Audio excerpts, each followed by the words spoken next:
టీవీ49 news కి స్వాగతం. నేను వరుణ్. ఇక డీటెయిల్ చూస్తే ప్రధానమంత్రి మోదీ బహిరంగ సభకు భారీ ఏర్పాట్లు, వేదిక వద్ద హెలిప్యాడ్ ఏర్పాట్ల అనుమతులు నిరాకరణ, 3 హెలిప్యాడ్లు ఒకే చోట, మోహరించిన కేంద్ర పలకాలు. రాజమహేంద్రవరం సమీపంలో కడియం మండలం వేమగిరి జాతీయ రహదారి పక్కన గల స్థలంలో సోమవారం బీజేపీ, టీడీపీ, జనసేన ఇండి కూటమి విజయ శంకరరావు పేరుతో బహిరంగ సభ జరగనుంది. ప్రధానమంత్రి నరేంద్ర మోడీతో పాటు మాజీ ముఖ్యమంత్రి వర్యులు, టీడీపీ అధినేత చంద్రబాబు నాయుడు, జనసేన పార్టీ అధినేత పవన్ కళ్యాణ్ ఈ బహిరంగ సభలో పాల్గొననున్నారు. ప్రధానమంత్రి వస్తున్నందున పూర్తి అధికారిక ప్రోటోకాల్ ప్రకారం చురుగ్గా ఏర్పాటు జరుగుతున్నాయి. పొమ్మూరు భూలోకమ్మ గుళ్ళు సమీపంలోని గల అమర్నాథ్ పొలంలో ఈ ముగ్గురికి వేరువేరుగా హెలిప్యాడ్లను సిద్ధం చేస్తున్నారు.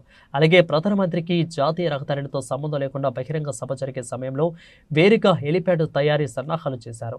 ఇక బహిరంగ సభకు తూర్పు వైపున గల స్థలంలో హెలిప్యాడ్ నిర్మాణానికి అంతరాయంగా ఉంటుందని 132 kV విద్యుత్ లైన్లను మార్చి చేయడానికి నిర్ణయించుకున్నారు. ఈ మేరకు ఆ విద్యుత్ వైర్లను తొలగించే పనిని కూడా విద్యుత్ శాఖ ఎస్సీలు గురుమూర్తి, టీవీఎన్ఎస్ మూర్తిల ఆధ్వర్యంలో చేపట్టారు. అయితే శనివారం సాయంత్రం ఢిల్లీ నుంచి వచ్చిన ప్రధానమంత్రి భద్రతా అధికారులకు ఆ ప్రాంతాన్ని పరిశీలించారు. ప్రధానమంత్రికి హెలిప్యాడ్ బహిరంగ సభ సమీపంలో తయారు చేయడం వీలు పడదని తేల్చెప్పారు.